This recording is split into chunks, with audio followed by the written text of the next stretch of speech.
Hay una historia muy, muy famosa que no sabemos qué tan verídica pueda ser, pero la hemos compartido siempre cuando hablamos de la ofrenda. Dice que un padre, antes de venir a la iglesia, le entregó a su hijo 2 monedas, o mejor, un billete y una moneda para dar la ofrenda en la iglesia. Le dijo: hijo, aquí uno es para comprar para tu golosina en la cantina de la iglesia, para que compre algo para comer, y el otro es para entregar la ofrenda. Y le dio, si podemos decir en moneda de hoy, les dio un 2,000 guaraníes y un 1,000 guaraní para esta tarea. Entonces, terminado el servicio y rumbo a la casa, el padre le pregunta al niño: decime, hijo, ¿qué diste para la ofrenda y qué usaste para comprarte algo para comer? Y el niño le dije: di 1,000 guaraníes para la ofrenda y 2,000 usé para comprar, para comer. ¿Y por qué, hijo, diste la moneda más pequeña en vez del más grande? Y él dijo: porque la Biblia dice que Dios ama al dador alegre, y yo iba a ser más feliz si me quedaba con el 2,000 guaraní. La acción de este niño se parece mucho a la iglesia, pero contrasta tremendamente con lo que dice Primera de Crónicas, capítulo 29 y versículo 9.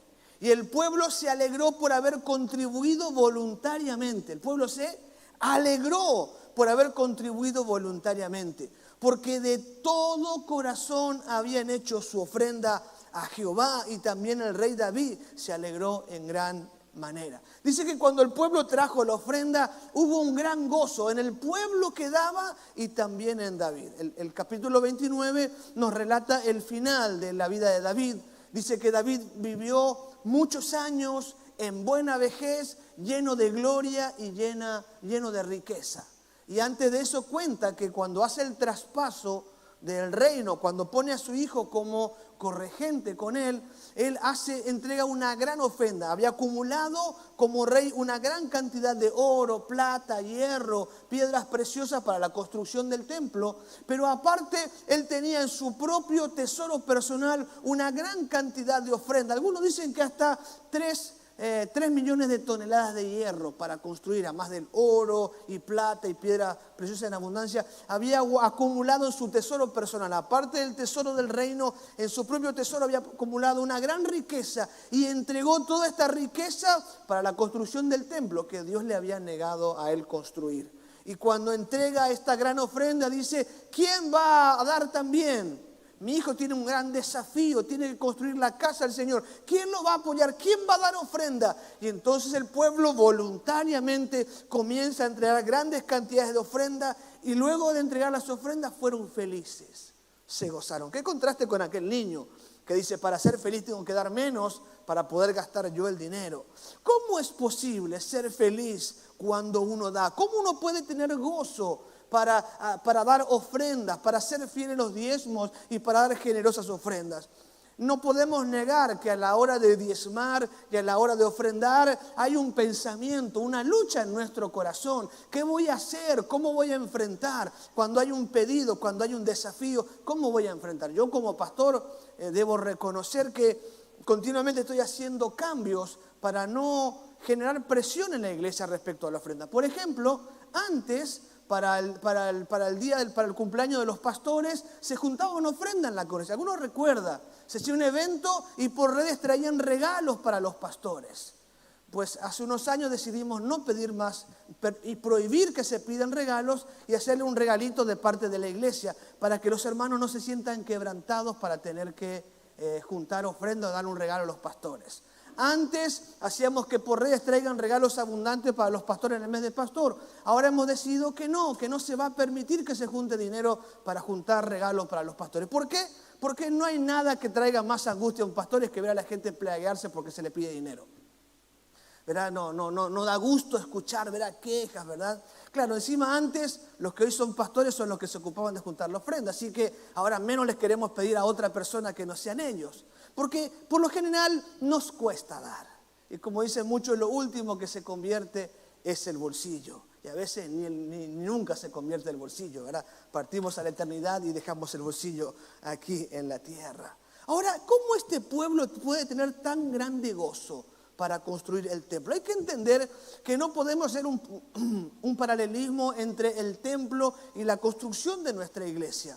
Porque el templo tenía una simbología, tenía una función para que el pueblo se encuentre con Dios. Hoy no necesitamos de templo para encontrarnos con Dios.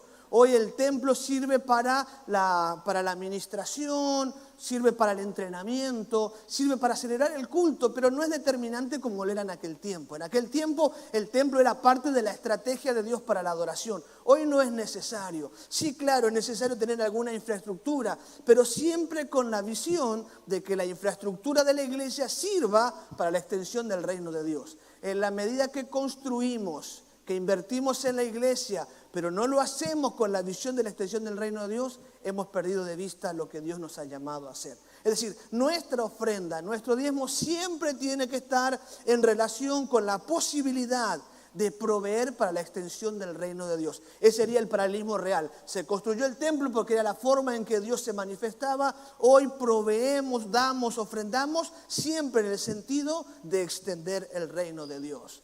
Pero ¿cómo es posible tener gozo para hacerlo?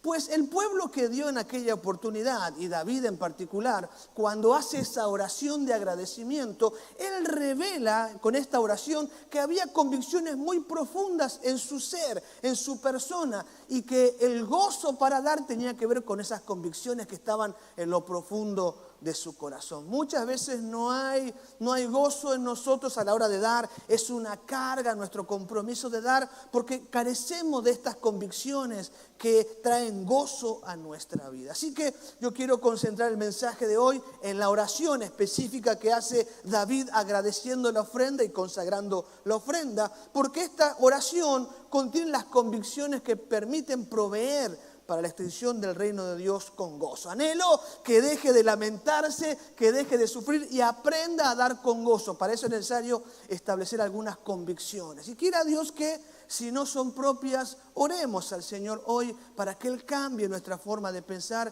y ponga en nuestra mente y corazón las convicciones necesarias. ¿Cómo podemos proveer para la extensión del reino de Dios con gozo? Pues teniendo estas convicciones. La primera convicción es que el ascenso está en poder de Dios. El ascenso está en poder de Dios. El capítulo 29, versículos 11 y 12 dice: Tuyo, oh Señor, son la grandeza, el poder, la gloria, la victoria y la majestad. Todo lo que hay en los cielos y en la tierra es tuyo, oh Señor, y este es tu reino. Te adoramos como el que está por sobre todas las cosas. La riqueza y el honor solo vienen de ti, porque tú gobiernas todo. El poder y la fuerza están en tus manos y según tu criterio la gente llega a ser poderosa y recibe fuerzas.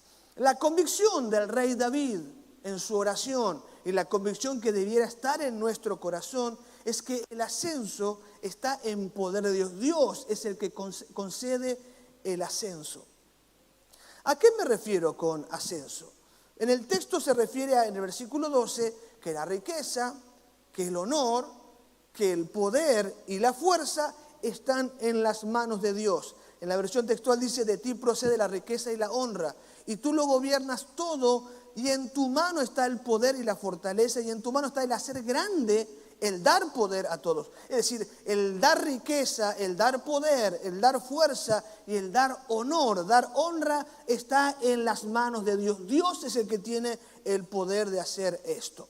David podía orar con certeza esta oración porque él ascendió por la mano de Dios. ¿Recuerda usted dónde encuentra la Biblia a David por primera vez? Pues cuando Dios habla al profeta Samuel que había que elegir un nuevo rey para apartar a Saúl que había fracasado, dice: vas a buscar a un rey conforme a mi corazón, le dice Dios a Samuel. Y Samuel va a la casa de Isaí y le dice a Isaí: Dios me envió, Isaí, para ungir a uno de tus hijos como rey. Entonces Isaí, contento con aquello, llama a sus hijos, los más grandes y fornidos, y trayendo desde el mayor al menor, los hace pasar para que Samuel escoja al futuro rey de Israel. Pero dice Samuel: aquí no está. Cuando él quiere ungir a uno de ellos, dice: no, yo no miro lo que mira el hombre. Yo miro el corazón, no lo que mira el hombre. Así que cuando venían los hombres grandes y fornidos, ninguno era considerado, tomado en cuenta para ser rey. hasta que insiste Samuel, ¿pero acaso no hay otro hijo, Isaí? ¿Acaso no hay otro? Sí, tengo uno, el más pequeño, pero es joven todavía. Está allí cuidando las ovejas. Entonces Samuel lo reprende y dice, Dios no mira como el hombre, Dios mira el corazón. Anda a llamarme a ese tu hijo más pequeño. Y entonces, tomado detrás de las ovejas, viene junto a su padre, junto a sus grandes hermanos, que eran todos experimentados en la guerra, y el más pequeño es ungido como rey. Y hay un proceso, una historia a partir de ese momento en que David va ascendiendo hasta transformarse en rey de Israel. Y nunca lo hizo por propia fuerza. Cuando Saúl queda loco y quiere matar a David, David tiene la oportunidad de matarlo y no lo hace. Porque él dice, Dios es el que me llamó, Dios es el que me va a colocar. No voy a tocar al ungido de Dios. Inclusive cuando muere Saúl, él se hace rey sobre Jerusalén, sobre Judá. La gente del norte de Israel no quiere aceptarlo como rey. Y él no hace nada, espera hasta que pasado el tiempo los ancianos de Israel vienen y dicen, queremos que seas rey sobre nosotros. Porque estaba persuadido de que Dios concede el ascenso. Dios es el que te toma del polvo para sentarte con los príncipes, como dice el Salmo 113. De pastor de ovejas a rey de Israel por la mano de Dios. Dios es el que concede el ascenso. Esta convicción está en David, por eso él tiene gozo para dar. Si al fin y al cabo él me levantó, él me ascendió. La pregunta es, ¿qué le llamamos ascenso en nuestro contexto, en el día de hoy? Porque difícilmente alguno de nosotros sea rey. A menos que alguno se vaya a casa con alguna princesa de Inglaterra, yo qué sé. Está difícil, ¿verdad? Pero no gustaríamos ser rey. ¿A qué se refiere? En el contexto actual podemos decir que en Dios está el poder para la movilización social. En Dios está el poder para la movilización social.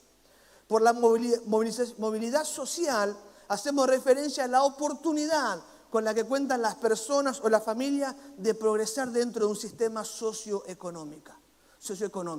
Mientras mayor sea la movilidad social de un país, se dice que los habitantes alcanzarán un mejor nivel de vida que el que tuvieron al nacer. Es decir, la movilidad social es la capacidad que tiene una persona para ascender social y económicamente dentro de un sistema socioeconómico. En el año 2020, en una estadística hecha en un ranking mundial, se ubicó a Paraguay en la posición 69 de movilidad social.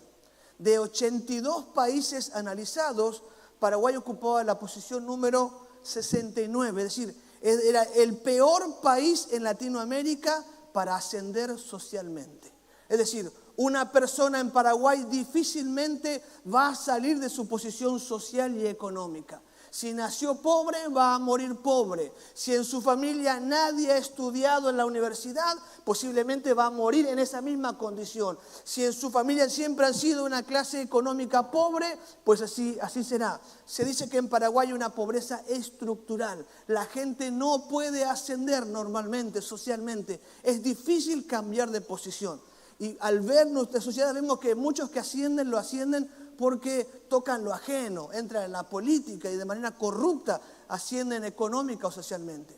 Lo que se decía en el 2020, antes de empezar, esto fue en enero del 2020, antes de empezar la pandemia, se decía que Paraguay está ubicado como el peor país de América Latina para ascender socialmente. Mejor estaba Argentina, mejor Uruguay, mejor Brasil, que tiene una pobreza estructural muy grande. Mejor estaba Chile, mejor estaba Bolivia. Paraguay, el peor país para que alguien pueda cambiar su condición económica o social. La difícil situación que enfrentan las familias paraguayas se debe principalmente a la falta de acceso a la educación. Es muy difícil. Nuestros cupos en las universidades son escasos. Y con la pobrísima educación que tenemos en el colegio, es muy difícil que una persona que haya una escuela pública pueda ingresar en los exámenes en las universidades nacionales. Peor aún que se sabe, de verdad, se sabe, pero nadie lo dice, que hay un montón de cupos que están preparados de antemano. Ya están ocupados los cupos por los hijos de los médicos, por los hijos de los abogados, por los hijos de los licenciados. Están todos ocupados los cupos y uno compite con muy poco espacio. Y con la mala preparación en el colegio, difícilmente uno puede ingresar con un examen en la Universidad Nacional. Y ni hablar de lo carísimas que son las universidades privadas, que te vienen con una historia de una media beca en el primer año y te fusilan en el segundo, en el tercero, en el cuarto. Porque uno tiene que trabajar para pagar la facultad, entonces no puede rendir los estándares para mantener la beca. Y empezando con 300, 400 mil guaraníes, terminan con cuotas 700 mil, 800 mil. Imposible de pagar con una persona que cuando en Paraguay se gradúa de la universidad gana apenas sueldo mínimo. ¿O no es así? Licenciados en economía, en administración de empresas, abogados ganando sueldo mínimo al empezar, luego de estudiar la carrera universitaria. Esa es la realidad de nuestro país. Un país con poquísima movilidad social. Pero no estoy para deprimirlo, porque la Biblia dice todo lo contrario, ¿verdad? No se me deprima. Porque si bien Paraguay es uno de los peores países para ascender social y económicamente, Dios es el que concede el ascenso. En Dios está el poder para movernos socialmente. De esa estadística, de ese análisis, 69 de 82, en enero del 2020, en nuestra iglesia, 6 matrimonios jóvenes tuvieron su casa propia durante la pandemia. Fíjese lo que es esto. Cuando se dice que Paraguay es el peor país para ascender, durante la pandemia, 6 de nuestros matrimonios jóvenes, menores de 30 años, tuvieron su casa propia, terreno y casa propia durante la pandemia. Sin hablar de un gran número de hermanos que en este último tiempo han terminado su licenciatura.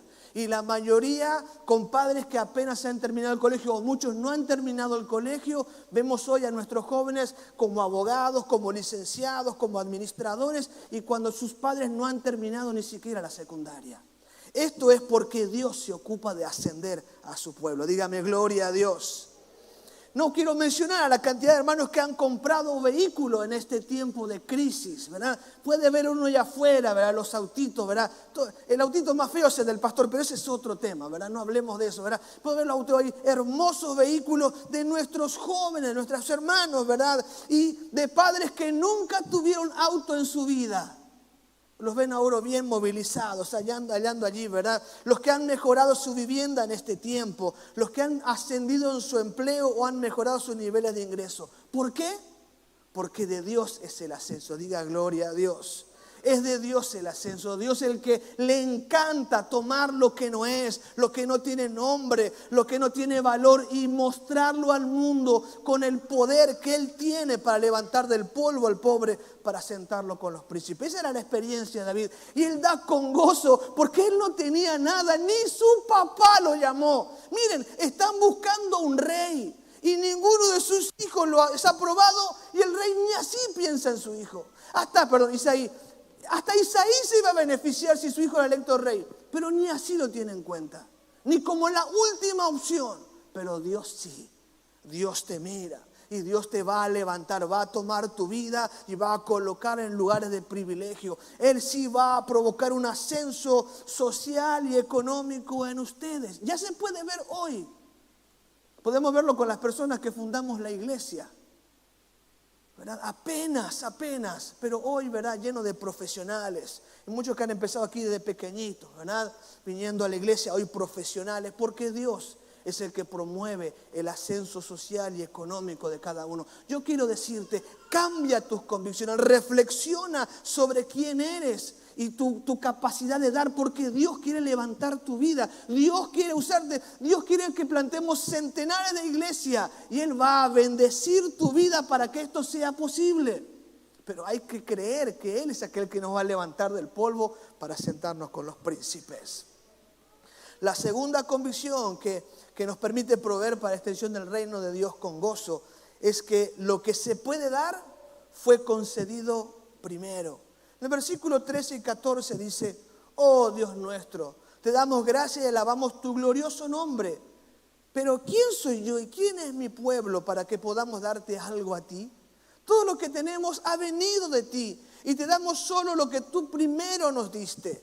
Y el verso 16, oh Señor nuestro Dios, aún estos materiales que hemos reunido para construir un templo para honrar tu santo nombre, vienen de ti, todo te pertenece. No hay nada que podamos dar que Dios nos haya entregado primero. Al fin y al cabo, Él nos ha dado la sabiduría para hacer negocios, para trabajar, para prosperar. Él nos ha dado la fuerza para levantarnos cada día. Sin Él no hay aliento de vida y no hay fuerza para levantarse e ir a trabajar. Él nos ha guardado una y otra vez de accidentes. Él ha guardado nuestra economía. No hay nada que nosotros podamos entregarle a Dios que no nos haya dado Él primero. David estaba convencido, ni todo este oro, ni todo este hierro, ni toda esta plata, no lo tengo si vos no me lo hubieses dado. Si Él era el pastor que estaba detrás de las ovejitas allí, era un olvidado de todo. Sin embargo, aquello acumulado era porque Dios se lo había traído y no tenía ningún problema de volver a retornarlo al Señor. Recuerdo en el 2005 se hizo una campaña evangelística muy grande en el Defensores del Chaco, se llamaba Festival de Esperanza y trabajamos muchísimo para aquel evento, fue un evento muy lindo. Y en la preparación del evento, también ese año hicimos las puertas del cielo, la llama del infierno. Hicimos un evento evangelístico en la iglesia pasando la película Jesús. Estábamos concentrados en predicar la palabra. Y era increíble, cada domingo que veníamos a casa al culto, alguien entraba a robar en nuestra casa. 5 veces nos entraban a robar en un periodo de 2 meses. 5 veces. Dios era maravilloso porque un día entraban por la pieza y justo ese día movimos la televisión al comedor y así, ¿verdad? Era muy poco lo que podían robar porque siempre estábamos cerrando algo en la casa que era muy precaria al fin y al cabo de la casa. Un día quitaron la reja, entraron por la ventana y justo ese día le abrí la puerta a mi dormitorio y la tele estaba en el otro lugar. Y así fue increíble cómo nos estaban angustiando y era una gran angustia estar predicando en el culto sabiendo que había un ladrón en casa en ese momento, ¿verdad? Pero decíamos con mi esposa una y otra vez, nada que nos puedan robar, Dios nos entregó primero. Todo ha sido por la gracia y misericordia de Dios. Así que se pueden llevar lo que quieran, no dejaremos de hacer la tarea, porque no tenemos nada que Dios no nos haya concedido. Y esta es una convicción que tiene que estar en nuestro corazón. Está bien que usted sea acatedril por sus cosas. Está bueno que usted cuide, que anhele, que lo atesore. Pero no se olvide, si lo tiene es por Él. Él es el que provee, Él es el que sostiene, Él es el que pone el aire para respirar, Él es el que pone la salud para ir a trabajar, Él es el que pone camino abierto para transitar. Así que descanse en Él y esté seguro que usted nunca dará a Dios más de lo que Dios pueda traer sobre su vida. La tercera convicción que permite proveer para la extensión del reino de Dios con gozo es que lo mejor posible es apenas transitorio. Versículo 15. Estamos aquí solo por un momento, visitantes y extranjeros en la tierra. Al igual que nuestros antepasados, nuestros días sobre la tierra son como una sombra pasajera. Pasan pronto sin dejar rastro. Tercera convicción, lo mejor posible es apenas transitorio. Está David allí al final de sus días. Tuvo una vida buena.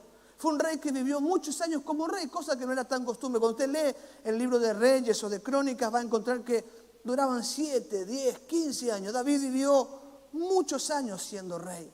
Y pudo ver a sus hijos y a los hijos de sus hijos. Y pudo ver cómo de la nada consolidaba un reino. Y tuvo la promesa de que su reino jamás tendría fin. Es más, dice la Biblia que en el tiempo del milenio David volverá a reinar en Jerusalén. Ese es otro tema que vamos a enseñar el próximo año en el Instituto Teológico aquí en la iglesia. Pero escatología, ¿verdad? Pero lo cierto es que David, que había acumulado todo, llega a su vejez y dice, fueron buenos mis años, llenos de días, llenos de gloria. Pero dice, al fin y al cabo somos visitantes y extranjeros. Al igual que nuestros antepasados, estamos solo de paso como una sombra pasajera. Ni rastro va a quedar de nosotros. Y lo voy a mencionar en el quinto punto, cuando David habla sobre esto, está diciendo, igual que nuestros antepasados, Abraham, Isaac y Jacob, a los cuales Dios le prometió la tierra de Canaán, vivieron como extranjeros en aquella tierra, siempre vagando, siempre caminando, sin nunca sentar su pie sobre algo propio. Lo único que compró Abraham como tierra propia fue la tumba para enterrar a su esposa, porque él vivió como extranjero. Y dice, con todas las riquezas, al fin y al cabo, esto se va. Salomón, el escritor de Eclesiastés, decía, tanto he trabajado, tanto me he afanado, se lo voy a dejar a mi hijo que lo va a perder enseguida. Cosa que fue cierta con Roboam, echó a perder el reino. El gran reino que levantó David y que le heredó a Salomón fue partido por la necedad de su hijo. Todo lo que pudiéramos acumular, lo mejor que pudiera pasar es tan solo transitorio. Usted es eterno. Diga, soy eterno. Esa es la verdad de Dios. La muerte en términos absolutos no existe. Hay una transición de un estado al otro. Hoy estoy aquí físicamente, parte mi cuerpo, muere mi cuerpo, mi espíritu y mi alma van a la presencia del Señor. Y entonces sigo viviendo en la eternidad. En realidad no hay muerte, no hay tal cosa como uno deja de existir. Pasamos transitoriamente por esta vida. Así que en el mejor de los casos, 100 años, 80 años, en el mejor de los casos, todo será transitorio. Lo que pueda acumular, lo que pueda tener, todo será transitorio. Nuestra responsabilidad es trabajar para la eternidad. Y mientras más nos enfoquemos en la eternidad, en la vida más allá del sol, en la presencia de Cristo, el gozo será permanente. ¿Por qué? Jesús dijo, aquí hay ladrones. Aquí hay orín que corrompe el oro. Aquí hay cosas que se echan a perder. Aquello es eterno. Y mientras más acumulamos aquí, mayor es el afán, mayor es el quebranto, mayor es la angustia. Ahora, cuando nuestra visión es una visión de reino de Dios y entendemos que nuestra riqueza, que nuestra prosperidad está relacionada con la extensión del reino de Dios, lo que recibimos no es carga, no es peso, no es angustia, porque sabemos que esto es pasajero. Lo importante es lo que hacemos para la extensión del reino de Dios. La cuarta convicción que permite proveer para la extensión del reino de Dios con gozo es que la ofrenda es medida por el valor interno. Verso 17. Yo sé, mi Dios, que tú examinas nuestro corazón y te alegras cuando encuentras en él integridad. Tú sabes que he hecho todo esto con buenas intenciones y he visto a tu pueblo dando sus ofrendas por voluntad propia y con alegría. La cuarta convicción que nos da gozo a la hora de proveer para la extensión del reino de Dios es que la ofrenda es medida por el valor interno. ¿Qué entendía David? ¿Qué consideraba David? Que la cantidad que estaba dando no tenía que ver con agradar o no a Dios. Él dice, yo sé que tú examinas nuestro corazón. Sé que estás mirando mi corazón y te hallás conmigo, sos feliz cuando soy íntegro. Y tú sabes, Señor, que esto que he hecho tiene buenas intenciones. ¿Qué examina Dios? Examina lo interno, el corazón. Cuando estaba acumulando el oro, el hierro, las piedras preciosas, la plata, Dios no está mirando la montaña de la donación, sino el corazón de David. David había anhelado, había deseado hacerle un templo al Señor.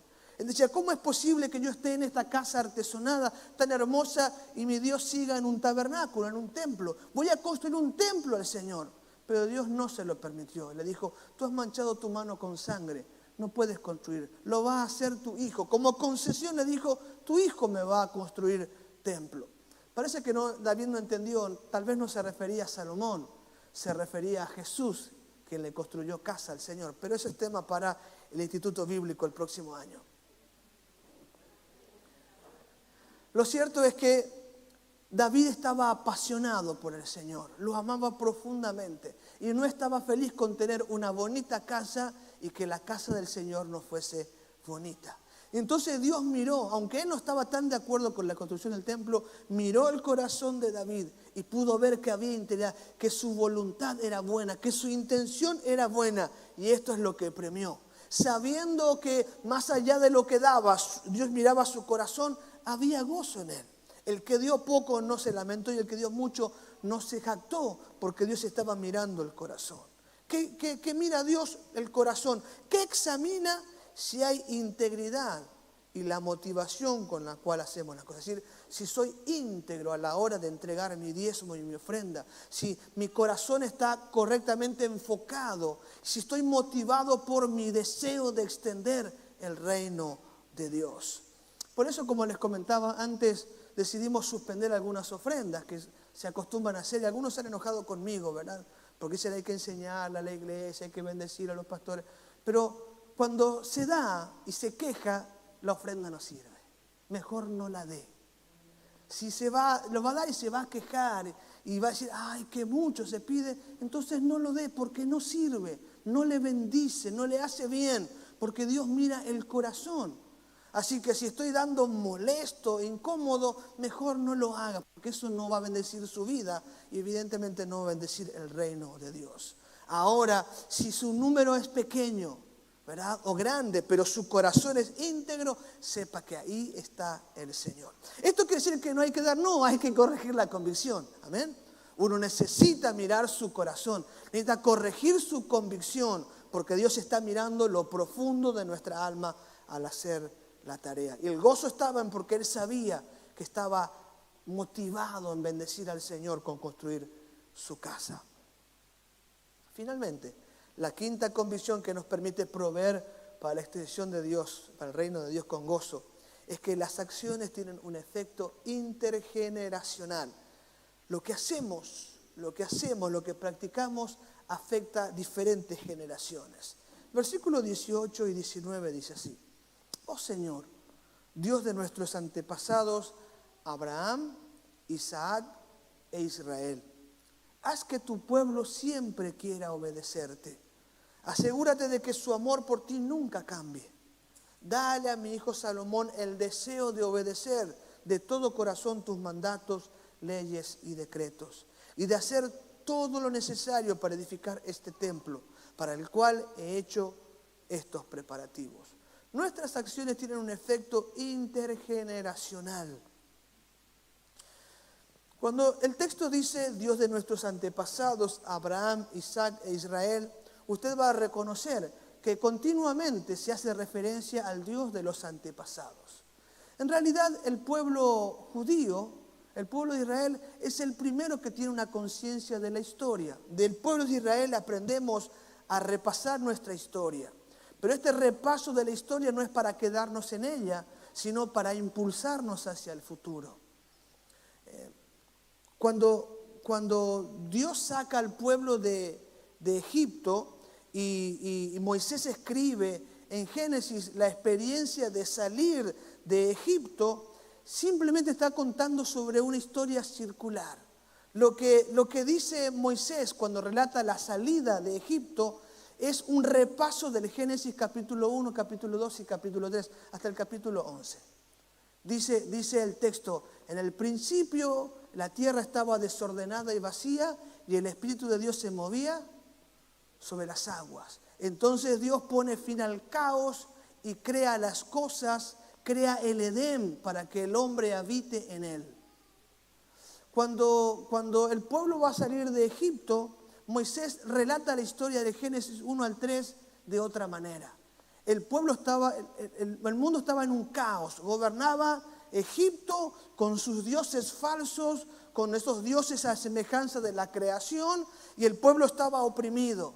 Pero viene Dios con su poder y saca al pueblo de Egipto, que cambia el caos y lleva al pueblo a través del agua, abriendo el mar a través del agua, y lo mete en la tierra prometida. Lo mismo que dice Génesis capítulo 1. La tierra estaba desordenada y vacía. Dios separa el agua, saca la tierra arriba, pone en orden el caos y hace habitar al pueblo en el Edén. Y luego dice Moisés, el pueblo estaba oprimido en el caos de Egipto. Dios lo saca, abre las aguas, separa las aguas para que salga la tierra, mete al pueblo en la tierra prometida para que disfruten.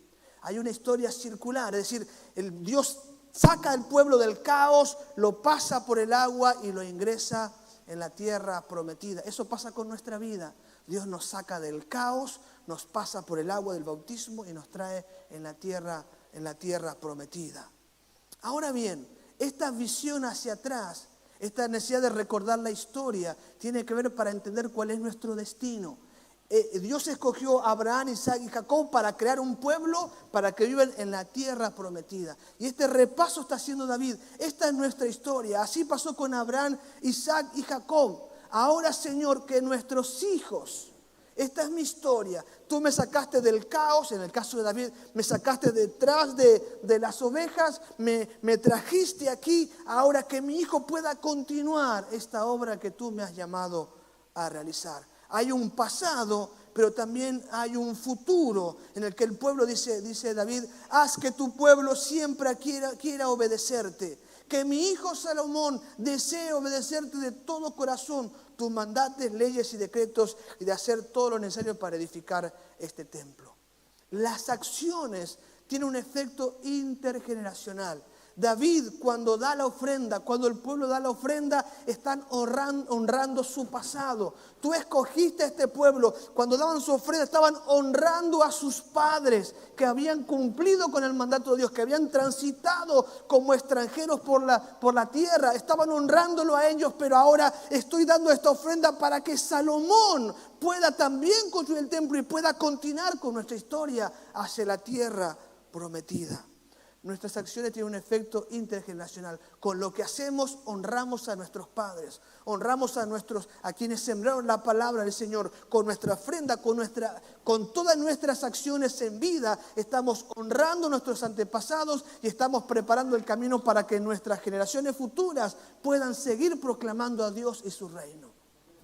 Y así como Dios nos sacó del caos, nos pasó por las aguas y nos trajo a su reino, a la tierra prometida, debemos anhelar que nuestros hijos salgan del caos, pasen por el agua y experimenten en la tierra prometida. Y nuestras acciones preparan el futuro para ellos. Cuando tú eres miserable, cuando no eres generoso, cuando no sirves a Dios, estás negándole ese futuro a tus generaciones. Estás deshonrando tu pasado y estás negándole ese futuro hacia la tierra prometida que Dios tiene para tu familia. No es simplemente dar, no es simplemente un diezmo o una ofrenda. Se trata de honrar a quienes dieron algo por nosotros y se trata de proyectar a nuestras generaciones hacia esa tierra que Dios tiene prometida para ellos. Cuando no entendemos esto, y lo que nos pasa a la mayoría, cuando no tenemos esta convicción, creemos que se trata de dar, hemos perdido la visión del reino de Dios. Mi sueño es ver a Josué en el pastorado, ¿verdad? Ver a Edric en el pastorado, ver ahora a Julieta en el pastorado, a Efraín yendo como misionero y siendo respaldado. Y lo que hacemos hoy es impulsar el ministerio de ellos. Escucha este dato. Si nosotros nos enfocamos en crecer como iglesia, en crecer, va a llegar un momento en nuestra historia que dejaremos de crecer y desapareceremos. Esta es la realidad. Usted puede encontrar alguna de las iglesias de los primeros 500 años de la historia del Evangelio. Digamos, usted va a buscar del año 33, que se derramó el Espíritu Santo, hasta 500 años después, ¿va a encontrar alguna de esas iglesias locales? No va a encontrar ninguna. Hoy no va a encontrar la iglesia donde predicó Wesley. No va a encontrar la iglesia donde predicó Spurgeon. No va a encontrar ninguna de esas enormes iglesias. ¿Pero qué encontramos hoy? La denominación metodista que fundó Wesley. Porque la visión de Wesley fue enviar plantadores de iglesia, enviar misioneros, plantar más iglesias. Su iglesia no está más, pero está su legado a través de lo que hizo, lanzando a las siguientes generaciones. No quiero desanimarle hoy, pero no sé si en 300 años va a estar esta iglesia. No sé si en 50 años va a estar esta iglesia, pero va a quedar el fruto de las generaciones que hemos lanzado hacia adelante. Y ahí Efraín y los nietos de Efraín que seguirán predicando el Evangelio. Y cuando yo estoy pensando en el reino de Dios, no estoy pensando en el hoy, estoy pensando honrar a quienes vinieron aquí a predicar la palabra del Señor, a quienes me predicaban el Evangelio y impulsar a las generaciones que vienen delante de mí. Dejarles un legado e impulsarlos para que ellos continúen y que en la próxima generación haya quien predique a Cristo. Todo eso significa cuando yo entrego mi ofrenda y mi diezmo, estoy extendiendo las próximas generaciones.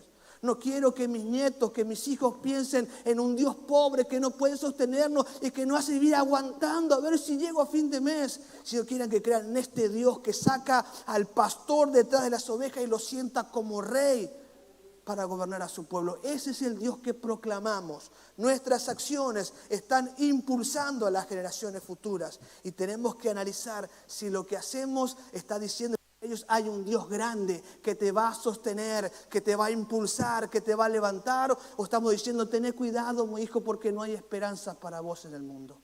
Tus acciones están diciendo una cosa o la otra. Vemos pues las convicciones que tienen que estar en nuestra mente y corazón para que al momento de dar tengamos gozo. Yo quiero alentarte en esta hora, ¿verdad? Que analices lo profundo de tu alma, de tu corazón y veas si estas condiciones son una realidad en tu vida. ¿Estás convencido de que Dios es el ascenso? ¿Que Él va a sacarte donde estás y va a colocarte en lugares de privilegio? ¿Que no tenés por qué vivir en la pobreza o en la angustia que vivieron tus padres? Porque no es ese al Dios que estás sirviendo. ¿Estás convencido de que Dios va a levantarte y llevarte a un mejor lugar? ¿Estás convencido, tienes la convicción de que no hay nada que Dios no te haya dado primero, que lo que tienes es por su misericordia? Por eso el gozo, la falta de Él, porque perdimos la visión de que de Dios viene todo. ¿Estás entendiendo que lo mejor que puedes alcanzar es apenas transitorio? Que no vas a llevar nada más allá del sol, solo tu legado en esta vida para la próxima generación, lo demás se va a quedar. ¿Estás entendiendo? ¿Estás convencido que tu ofrenda es medida por lo que está adentro? Que no se trata de lo que das, sino lo que está en tu corazón, que esa es la medida que Dios puede ver.